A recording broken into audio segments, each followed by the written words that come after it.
You're listening to episode 74 of Liz's Healthy Table.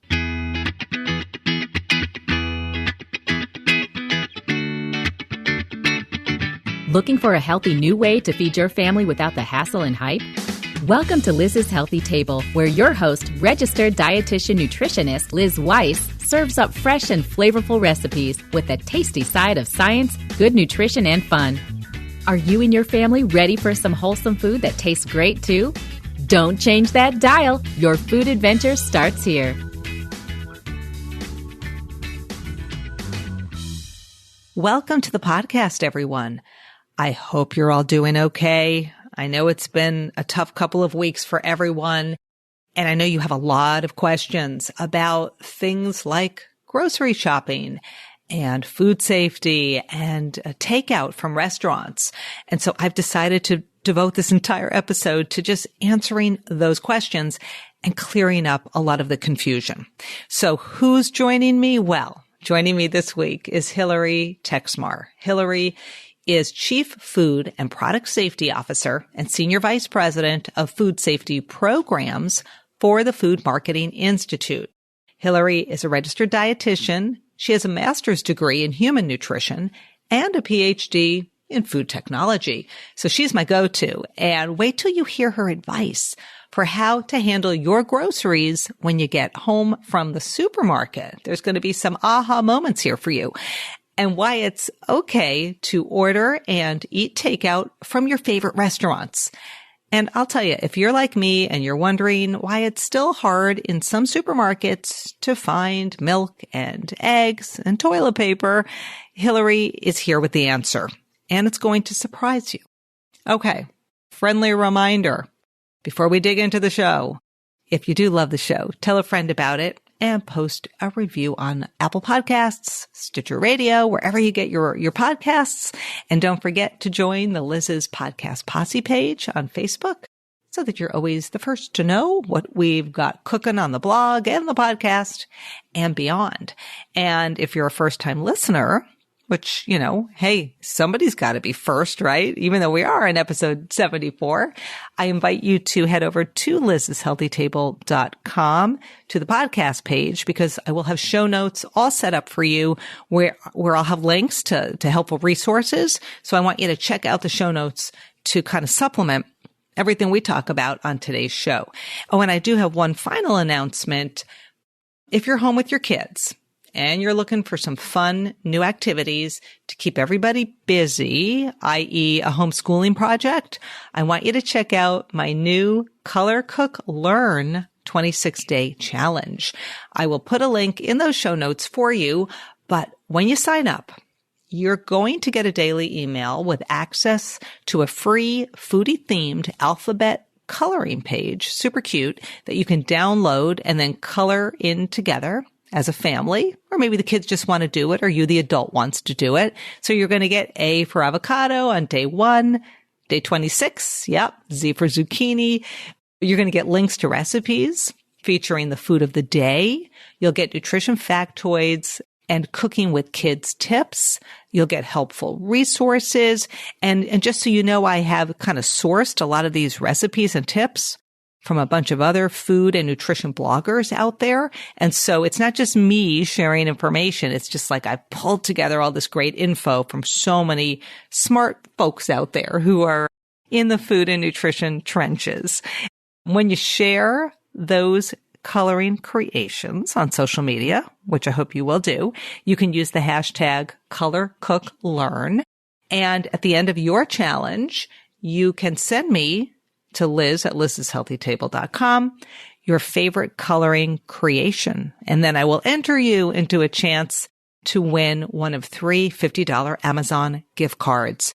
So the Color Cook Learn Challenge, it's free for everybody. Sign up. If you do go to my website, I do have a cookbooks and freebies tab at the top. If you just click that, you'll see the challenge right there. So sign up. And in the meantime, it's time to dig in to today's really important topic. Hilary, welcome to the podcast. Thank you very much for inviting me to be here today. Well, I'm excited to have you because there's so many questions that I have and that my listeners have just about general, food safety right now during this time of COVID-19. But before we get into that, I always like to start my shows with just you telling everybody a little bit about yourself. You work for the Food Marketing Institute. I want you to tell everybody what that is. And then maybe we'll just talk a little bit about your kids and your dog, just, because you're a mom like most of my listeners. But just tell us about FMI, Food Marketing Institute. Sure. So FMI is the Food Industry Association. We have a long history supporting the food industry, in particular retailers and wholesalers. And we also have consumer packaged goods companies as members. We are based right outside of Washington, D.C., so we do a lot of advocacy for our members and try to kind of facilitate compliance with federal regulations, any problems that they encounter. So as you can imagine, we're extra busy during this pandemic. On the personal side, I've been a dietitian for over 20 years. I've always been in kind of the food and agriculture policy side of the industry and have been with trade associations now for 19 years. So really enjoy that side of the food industry and dietetics. And I'm a busy working mom like so many others. I have 2 children. I have a dog. All of us are at home right now because of the stay-at-home order. So fortunately, I'm able to work from home. My husband's working from home, and my 2 kids are doing online school. So the dog's a little confused, but everything's going as smoothly as it can. And what do you do with FMI? I kind of touched on it in the intro, but just tell everybody what you do for FMI. So I run the food safety program, and we have a team of food scientists, and I also oversee the health and well-being program. And we have a couple people in that department too who are just phenomenal to work with. So basically everything scientific, everything technical, it runs through my departments and me. And I found that my experience in food safety and food science and dietetics really helped. And I use that information on a daily basis. So I am doing what I went to school for, which is kind of unusual. I think most dietitians still do, but it's definitely a fun place to be. Everyone eats every day, so the challenges just never stop. So we're going to talk about food safety, but before we do that, this is like my MO on the show. I'm like, before we do that, because I have to when it's in my head, I want to just get to stuff. So I want to start the show by talking about this survey that you guys just did with the Hartman Group. You talked to 1,000 adults in the U.S. and you asked them about their grocery shopping habits now during the pandemic. And I know everyone listening, you can all relate. The way we grocery shop, all of us, has changed so much. And so I thought maybe we could just talk about some of the stuff you discovered. Like I know one of the things in the survey you found is that people are doing online shopping more and at store pickup more. I personally am not doing that because it's for my brain, it's almost like too much to figure out. But people are doing that more, right? They're just ordering online. They don't want to go to the grocery store. That is correct. So a couple of interesting things that we found out. The first and probably most important is that people are pleased with the way that their store, however they're shopping, whether it's in person or online or delivery, they're pleased with the way their stores have responded to COVID-19 and the challenges that we're facing with social distancing, stay-at-home orders, things like that. And 2/3 of people rate their primary store at 8 out of 10 or higher. And this really surprised me. 1/3 of people surveyed actually gave their store a 10 out of 10. So stores are responding. Stores have always responded to their customer needs, but I think in this time of kind of heightened alert, they're going out of their way to do so. So that's good news, but it also shows the dependency on our neighborhood grocery store and the ones that we typically go to. Regarding the online purchasing, we expected online growth over the next 5 years to occur at the pace it's happened in the past month. So really, online has just taken off. Some companies are having trouble meeting the demand for online shopping for either delivery or curbside pickup. But we have been assured that they are taking efforts to meet that demand. So I know I live in the DC area and, online shopping, it's, usually booked up to a week, sometimes up to 2 weeks out, and the slots are full. So there's a huge demand for this type of service. But given that it's not going to stay this way forever, the companies are increasing their staff that are dedicated to online shopping, curbside deliveries, and they're going to meet their customers' demand. So it's not going to stay at this kind of gap for too long. 6 out of 7 shoppers report changing how they shop or whom they shop with. And people in general are going to fewer stores. They're spending more money per trip and they're shopping faster. They're not lingering. And very interesting to me, 1 out of 8 persons surveyed said that someone outside of their household now shops for them, and it's 13%. And this was really encouraging to me because there's a whole effort to kind of pitch in and help your neighbors. And there's a huge push in volunteer organizations to shop for the elderly and shop for people who have, immune issues and shouldn't be going to the stores necessarily. And I think we're kind of seeing that in that number. 1 out of 8 says someone outside their household shops for them. So we are seeing that kind of, American spirit of pitching in and helping each other out in a time of need. I like that. I like that a lot. And for me, I would say my shopping habits, I'm definitely going less. I am just going like once a week now. I'm doing a mega shop. I used to go almost every day. That's kind of how I like to shop. But I am spending more time, I think only because I'm buying so much more. And I'm checking out different stores each week to see what's the store that's the best fit for me, in terms of just having everything I need, the one-stop shop. Wilson's, like I mentioned, sort of fills in the gaps for us. My husband will pop down there because he's like obsessed with raspberries. And so he kind of has to go more than once a week. And if Scott Wilson, who owns Wilson Farms, is listening, he'll laugh because it's like a big joke with them about raspberries of all things. But the other thing that I think is like a big change for people is just like when they go to the store, finding everything they need. So yeah, let's talk about things maybe being out of stock or, people just being worried, like when they're in the store itself, it could be financial worries or safety worries, or am I going to find everything? So is that something that you found from the survey as kind of like big concerns? Yes. And we're seeing a couple of different things around that in terms of the shopping behavior and even food pattern behaviors. So there's been over the last, I'll say 5 to 10 years, there's been a huge push toward fresh food. So, dietitians, we think about it in terms of shopping the perimeter or shopping the perimeter first and then kind of filling it in with center store. What we've seen is a huge demand for shelf-stable products. And that center store really is where people are really focusing. Now, we also, because we want people to eat healthy and have meals that are very well balanced for their families, we also want to continue to focus on fresh produce, on the protein, meat, dairy, and whole grains. And so it's been an interesting shift that surprised us a little bit, is that focus on the center store. In terms of out of stocks and shortages, the system really had a shock when COVID-19 was coming to the US. I mean, it happened over a couple of weeks and it was pretty intense, but I think some of the measures that were put in place were surprising to people.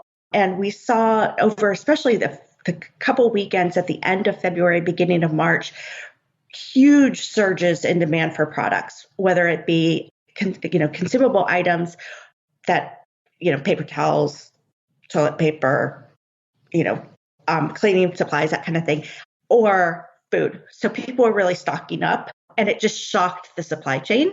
So I think we're getting much better now at kind of easing the supply back in. Out of stocks are less frequent. There are still some, but they're less frequent. I know at my store, the pasta aisle was just empty. There was no dry pasta. And then it has come back. There's still some holes, but you can get pasta. So that was, something that I wouldn't have predicted. The other thing is that there's all of these food service institutions that the demand is a lot less. So hotels, convention centers, the hospitality industry, there's a lot of excess product. And also restaurants, they're still open, they're serving takeout, but the demand is lower. So there was all this excess food in food service. We have since shifted that over to retail. So the suppliers have shifted, but also, like, for example, FMI has shifted through a partnership with the International Food Distributors Association. So we're kind of matchmaking in terms of who has extra product that they need to divert into another stream, meaning retail, and we can sell that product. And we actually have some freedom from the FDA and USDA on labeling requirements of those products. So everyone's really come together to allow product to go where it's needed most.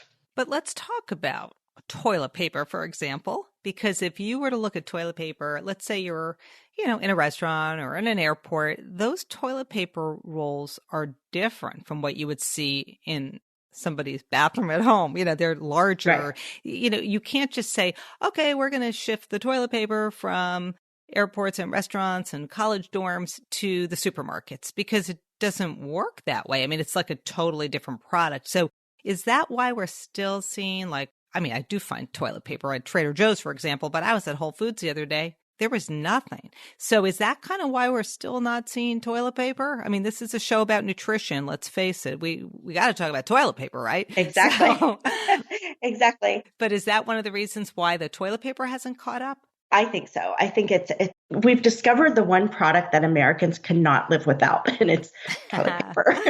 Everybody has to have toilet paper. And for some reason, it has just been in such high demand and it's not letting off. And I think that's definitely a concern. We do have assurances from the manufacturers of toilet paper, some of the big companies that make toilet paper, that they are at maximum capacity to meet the demand. So it'll be very interesting to see if we get back to normal supply levels over the next, couple of weeks to months. I'm hoping that toilet paper becomes a regular fixture on the shelves sometime soon. But it's been fascinating to see that. And I think it's because it's universally a high demand item and people cannot be without it. So I think that's what we've learned. But the supply chain is resilient. The supply chain will bounce back. So it'll be interesting to see. We can do a case study on toilet paper supply and demand. The toilet paper caper. Some people, whoever's listening, if you have more than 10 rolls in your house right now, fess up, because that's kind of where we're at. And it's just so funny because when this news started really bubbling up, about, we might have to stay at home. And, because Massachusetts was one of the early states to put that stay-at-home recommendation in place. My husband kept bugging me about toilet paper. I'm like, why are you bugging me about toilet paper? Well, hello, because, you're not going to find it. So, but we're okay there. But, I did have one of my listeners, Morgan from the podcast Posse. She did ask about toilet paper, which is really why I wanted to ask you about it. But she also wants to know why farmers, because she's heard this in the news, why farmers are having to dump milk and why it is running out in stores. And I know the other day I was in the market and I found milk, but it's like, oh, that looks a little bit empty in that refrigerator section there. So what's the deal, Hilary, with milk? What's going on? So good question. I am not a supply chain expert, but from my understanding, the associations that represent the milk industry are helping to make sure that product goes where it needs to go. So some items, again, with hospitality being out, also with kids not being in school, there was a lot of milk going into the school systems and the procurement for school lunches. And so that's been shifted or changed. And sometimes early on, we were hearing about shortages with packaging, like, for example, going from a cup-sized carton of milk to, they had a surplus of cartons. They didn't have enough of the gallon-sized cartons or half gallon that you would provide to retail. So it was a packaging issue in terms of availability for the products that you needed to shift to. We want stores to lift any restrictions they might have in place on how much milk can be purchased at once. Some stores were limiting one per person, to gallons per purchase or something like that. And the milk industry has told us there's plenty of milk. Please remove the restriction. So we've put that message out to our members. Again, it's balancing a lot of different things. I think it's been painful last 6 weeks, and hopefully we will be able to see some improvements and make sure that, farmers can find a source for their products and that food is not wasted, because I think your listeners completely understand how important it is to utilize what's produced and to not needlessly waste product. Right. So it's really a supply chain thing. It's the industry having to pivot very quickly, which it sounds like you are helping them to do that. And you've got farmers, if you're a farmer who's always sold to restaurants, the whole farm to table thing, then they've got to pivot too. And so it sounds like there's going to be some growing pains here. And then we're going to have to pivot back to business as usual. So I could see why that has been a huge challenge. And another huge challenge, is the supermarkets themselves. You walk into a supermarket, you grab your cart, you grocery shop, you don't think about it. Now we're telling people, okay, you've got to go grocery shopping, but you want to be safe when you're at the store. And I know this is a huge concern for all of us, especially, my listeners have weighed in with some questions and we'll get to those. But you, the consumer, you want to be safe when you go to the grocery store. And we certainly want those hardworking employees who are working every day to stock those shelves. We want them to be safe. So let's talk about safety. When you go to the grocery store, what exactly, are supermarkets doing? And then what should we, the consumer, do to be safe in that environment? So we've always cleaned food contact surfaces. We've always cleaned the areas in the store where prepared foods were made. We haven't always been completely hyper-focused on door handles and touchpads for payment systems and carts. So we've now added those items to our typical cleaning and sanitation protocols, but we've done it in such a way that we really want to prevent any type of transmission of this virus. It's health, cleaning and sanitation, and distance. So stores have really emphasized those factors as they've been building out. And I can tell you the stores are listening to their customers. They are very, very responsive to their customers and have pivoted very quickly over the past month to make these changes. So I know that as of like a week ago when I was shopping, I didn't see any plexiglass up between the person at the checkout and me. Now I shop and the plexiglass is up. And so, and the other thing I've noticed, and this is like changing so quickly, just in the last week, I'm noticing that the supermarket employees not only have gloves, but they have face masks. And when I was at the market the other day, I asked the guy at the checkout, he had gloves on. I said, would you mind either changing your gloves or using Purell because you just checked out somebody else before me? Oh, he was happy to do it. And so I feel like the employees are really responding because, obviously they want to stay healthy and they want to keep us healthy.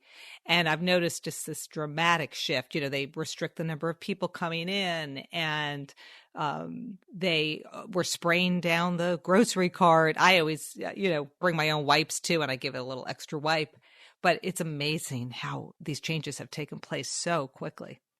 Exactly. And those are great examples of some of the measures that have been put in place. You're not going to see, you'll see different stores doing different things. But again, that goal is increase the social distancing and not exposing that cashier or the baggers to people all day long throughout the day because they come in contact with a lot of people. We want to protect them and make sure they feel secure in coming to work and are not scared to come to work. Right. So we want to protect them in any ways that are appropriate and going to help reduce the risk of transmission. Yeah. The other thing too that I've noticed is I always bring my reusable bags. I have this series going on my blog. It's called Reduce Your Kitchen Carbon Footprint. And back in February, the February action was to use these reusable bags. No more brown shopping bags. No more paper. And of course, now I go to the store, they're like, oh, you can't use those. You can't, because we don't. And I said, I clean them in between there. And they're like, well, it's just, it's a new policy. I'm like, that's cool. I get that. So they've made steps to, reduce possible, hazards by just not using your own bags. Exactly. And that's one that's kind of been frustrating to me because our recommendations about reusable bags have always been that they need to be clean and cannot be a source of contamination. So it's frustrating that there's been that extreme shift to, not use reusable bags because they're not a known source of transmission of COVID-19. And we really should be encouraging consumers to use clean bags. I mean, most of them are washable to some extent, or at least you can wipe them down. So that's been one that I've struggled with a lot. And I am not in support of kind of the ban on reusable bags, but I think a compromise that a lot of stores have done is said that if you do bring your own reusable bags, then if you wouldn't mind bagging your own groceries. So that's kind of a compromise position, but I'm very much a reusable bag kind of person. And as long as they're clean, there really isn't the risk there. So that's frustrating. So one of the other big things is this issue of when you get home from the grocery store, what do you do? So I'm going to tell you what I do in my household. And this is Kristen, who's one of my listeners. She agrees. She's been doing this as well. You get home from the store and I take Lysol wipes. I still have some, and I wipe down all packaging. So it might be a milk jug. It might be a box of cereal, but I just wipe down all the packaging. Then Tim grabs the food, brings it into the kitchen.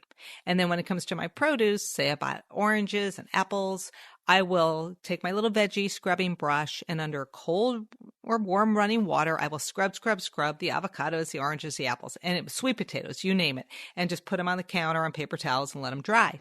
So I'm physically kind of washing everything. And then, of course, I'm washing my hands. I'm leaving those shopping bags out in the mudroom for a few days just in case.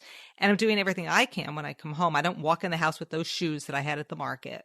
So am I going to too much trouble, or does it make sense, Hilary, to go through those steps before I bring the food in and pop it into my cupboard and my fridge and my freezer? So it's not going to too much trouble if it makes you feel better and more comfortable. I think it does. That's the key. So there's absolutely no harm with what you're doing. And I think that's what we've seen this trend with consumers, that they want to take control and they want to control what they can. And if wiping down your food makes you feel better, by all means, do it. We know that, and the FDA is very clear on this, there is no known transmission of COVID-19 through food or food packaging. You've probably seen the studies. There have been some studies. It's in a laboratory environment, so not a real life environment, but looking at survival of the virus, which is the SARS-CoV-2 virus, on surfaces. And cardboard is one of the surfaces they looked at. They've looked at many different surfaces, and the virus can stay viable. And now the virus it's not a hardy virus. It doesn't particularly do well when it's outside of a human host. And for purposes of COVID-19, it needs to be in a living organism in order to replicate and thrive. So on surfaces, it's not going to stay around for forever. It might last hours to days, but we don't know about that transmission back to the person. So by wiping things down, you're being cautious. What I do, I don't wipe my food down. Let's talk produce separately. I don't wipe down packages. What I do, though, is I'm very, very focused on hand washing. I will wash my hands. I'm using wipes at the store. I wash my hands immediately when I get home, put away the food products. I wash my hands again. And then even when I'm cooking meals, lunch and dinner and breakfast, I wash my hands frequently after touching things. So that's how I take control. And we know that hand washing is extremely effective as a prevention measure. With produce, you're doing the right thing. Produce, we do want to rinse in running water. And that was always the recommendation for produce. We want to rinse produce in running water. We don't need to use those chemicals designed for fruit and vegetables, but running water and cold water is extremely effective. Hilary, can I just ask you one thing? You said we don't need to use those chemicals for fruits and veggies. You mean like those washes you see at the supermarket? You're saying you don't need to use those? Correct. You do not need to use the washes. Water is effective. The other thing that we've heard about people using, which is really scary to food safety experts, is using a bleach solution or a soap solution. those are not food contact approved. So we don't want to be ingesting that. So please just wash your produce with water. Scrubbing brushes are totally fine. We just want to make sure that I'm sure you clean your brushes frequently. So I want to make sure we're not introducing a source of contamination with a dirty scrub brush. Really, water's all you need. So do wash your produce, but you should do that. You should have been doing it before this pandemic, and you should continue doing it after the pandemic. Yeah, I do take, let's say I scrub 6 oranges. I will then wash the scrubbing brush with soap and water, rinse it really well, and then I'll move on to my apples or my avocados. And then with berries, we'll rinse those really well before we eat them, obviously. We don't rinse them and then pop them in the fridge because they'll get all mushy and yucky. But we've been really careful about, even if I bring home something in a plastic bag, I'll kind of pull it out of there and put it in my own resealable bag. So I am being super cautious, but I have seen some of these videos that go viral where you see somebody soaking their produce in a diluted bleach solution. I just want to scream from the rooftops because A, your food's going to taste horrible, and B, that is so dangerous. It's very dangerous. Exactly. Yeah, bleach is not for human consumption. So please don't do that to your food. And Nicole, one of my listeners, she had asked this question about, what to do with your groceries. So I like this option that you've given us. So in terms of the packaging, we can wipe it down with those Lysol wipes, or like you said, you're washing a lot in between the cooking and making sure that if there was anything on any surface. And also, we don't know how long something might live on a surface. It doesn't sound like it's going to be growing by any means. It might live there for a bit.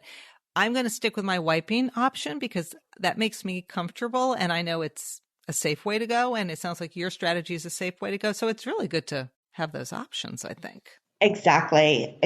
Right. And I cannot stress hand washing enough because that's one of the transmission routes is having dirty hands or dirty gloves, as you were right to politely ask the person at the store to change their gloves or use Purell or some other disinfectant. But what happens is you have dirty hands or gloves and then touch our face, and then you're just getting a much higher risk of exposure to anything that you've touched. So, and hand washing breaks that cycle. So those gloves, so I was able to buy those gloves on Amazon and I wear them to the market. And then as soon as I put my groceries in the car, I take the gloves off and I discard them because I have read that those gloves are like a second skin. And so you could be shopping and then you go home, you're driving, you're touching your steering wheel, and then you wipe your nose because you have an itch.